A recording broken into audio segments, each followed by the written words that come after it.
Ontem, em uma conversa com um casal de amigos, surgiu uma pergunta que foi interessante para mim. Foi perguntado sobre como que é uma rotina, o dia a dia de um perito e investigação de local do crime. E aí eu me dei conta que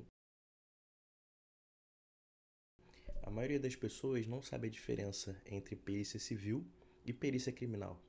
A palavra civil, a palavra perícia em si, ela evoca a ideia de que toda perícia é a serviço da polícia e, por consequência, do Estado, né? Que busca como sua busca primária, né? Como seu objetivo maior, solucionar um crime e atribuir culpa a alguém. Porém, nem sempre a perícia tem como objetivo atribuir culpa. Ela também pode ter como objetivo retirar a culpa de alguém. E isso se encaixa muito na questão de assistência técnica. Então, o perito, ele é uma função quando ele está a serviço do Estado, no caso, agindo pela força policial ou nomeado pelo juízo. Porém, o perito, enquanto profissional, ele também pode trabalhar como assistente técnico, inclusive na defesa das partes, na defesa de quem está sendo acusado de ter cometido, no caso da perícia grafotécnica, de ter cometido aquela fraude, tanto em escrita, né, que é a perícia grafotécnica, quanto em documentos, que é a perícia documentoscópica. Então, cabe esse esclarecimento aqui de que o perito, ele não é em si policial.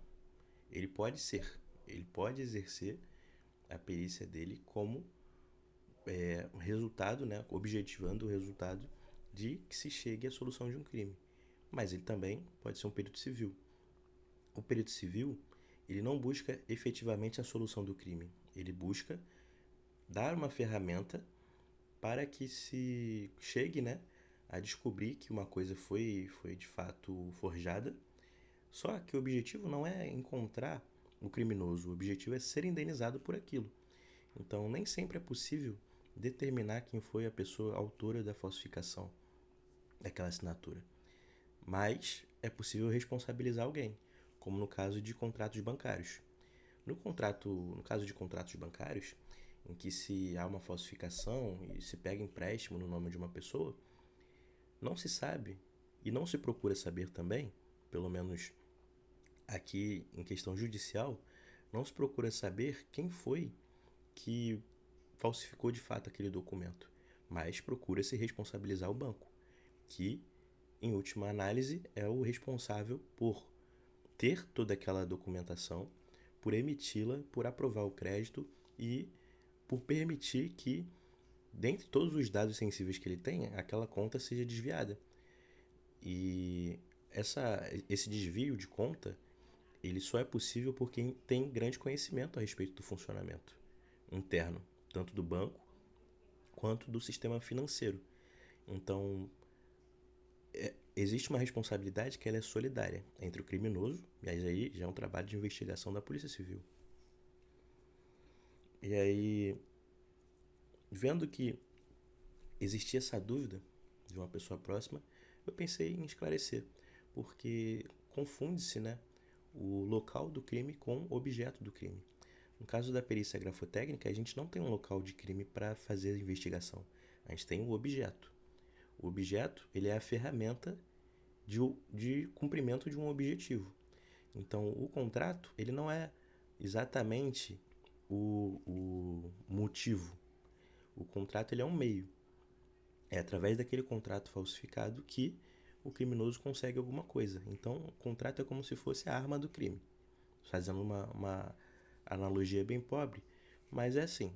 O contrato, ele possibilita que o falsário ele consiga o que quer. No caso, o contrato de banco, que ele consiga realizar aquele empréstimo. O crime da fraude, nesse caso, ele é utilizado como meio para se chegar a um fim. Então, tem essa diferenciação, a gente precisa observar, e a gente não tem um local específico de crime, porque o local ele é sempre incerto. A gente não sabe o local que aquele fraudador utilizou para fazer. E mesmo que soubesse, a gente teria resquícios de autoria, mas não teria como determinar o que foi utilizado. A gente consegue determinar que foi uma caneta esferográfica, que foi utilizado determinado tipo de papel, qual impressora foi utilizada, mas esses elementos por si não são suficientes. É preciso examinar também a assinatura de quem lançou para que a gente consiga fazer uma comparação. E esse caso já é um caso utilizado, né, por peritos criminais. Então aqui na minha parte, na atuação como perito grafotécnico na esfera civil, não se busca o responsável pela execução daquele crime, da fraude. Se busca a negativa de autoria. Então, se eu tenho um cliente em que foi realizado um empréstimo para ele de 50 mil e ele não recebeu esse dinheiro, a gente vai comprovar judicialmente que ele não recebeu aquele dinheiro. Então, nem todo perito que se dispõe como perito, ele atua para a polícia ou para o Estado. Existe esse outro lado que não se dispõe a investigar o crime. Ele se dispõe a identificar o responsável e, com essa identificação, reparar a pessoa que sofreu um dano.